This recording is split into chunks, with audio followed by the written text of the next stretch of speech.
നമസ്കാരം, news prime മലയാളത്തിലേക്ക് സ്വാഗതം. ജനപ്രതിനിധികളെ തെരഞ്ഞെടുക്കുന്ന കാലാവധി 5-ൽ നിന്ന് 4 കുറയ്ക്കണം എന്ന ആവശ്യം പ്രധാനമായും ഉന്നയിച്ചു വരുന്ന സാഹചര്യമാണ്. ലോക്സഭയിൽ എംപിമാരെ തിരഞ്ഞെടുക്കുന്നതിൻ്റെ കാലാവധി, അതിൻ്റെ ദൈർഘ്യം കുറയ്ക്കേണ്ടത് അനിവാര്യമാണ്. 5 കൊല്ലം എന്നതൊരു ലോങ് പീരീഡാണ്.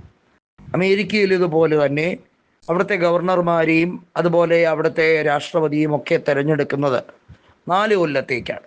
ഏറ്റവും വലിയ ബഡ്ജറ്റും ഏറ്റവും കൂടുതൽ ലോകത്തെ സ്വാധീനം ചെലുത്തുന്ന രാജ്യങ്ങളിൽ ഒന്നുമാണല്ലോ യുണൈറ്റഡ് സ്റ്റേറ്റ്സ് ഓഫ് അമേരിക്ക. അവിടെ പോലും 4 കൊല്ലം.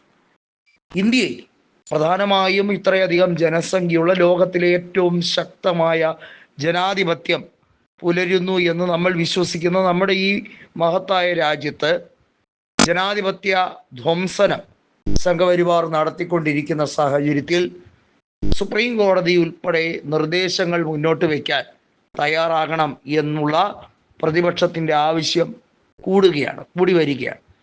5 കൊല്ലത്തേക്ക് എന്നത് പ്രതിപക്ഷ നേതാവ് രാഹുൽ ഗാന്ധി പോലും കൃത്യമായി പറയുന്നു. കാലാവധി കുറയ്ക്കേണ്ടത് അനിവാര്യമാണ്.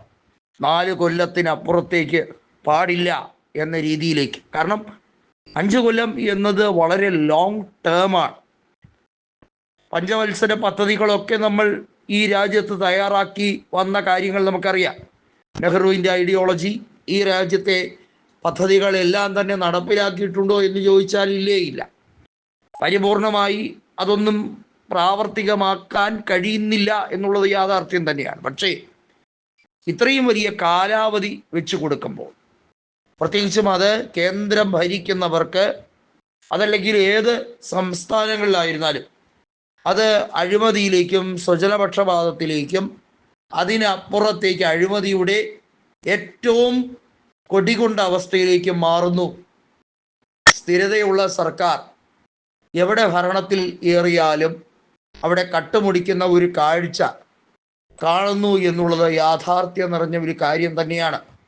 അതാണിപ്പോൾ BJP എല്ലായിടങ്ങളിലും ചെയ്തുകൊണ്ടിരിക്കുന്നത്. BJP ഒറ്റയ്ക്ക് ഭരിക്കുന്ന ഇന്ത്യയുടെ മധ്യഭാഗത്തുള്ള എല്ലാ സംസ്ഥാനങ്ങളിലും ഏറെക്കുറെ സമാന അവസ്ഥയിലേക്ക് തന്നെയാണ് കാര്യങ്ങൾ വിരലോടിക്കുന്നത്.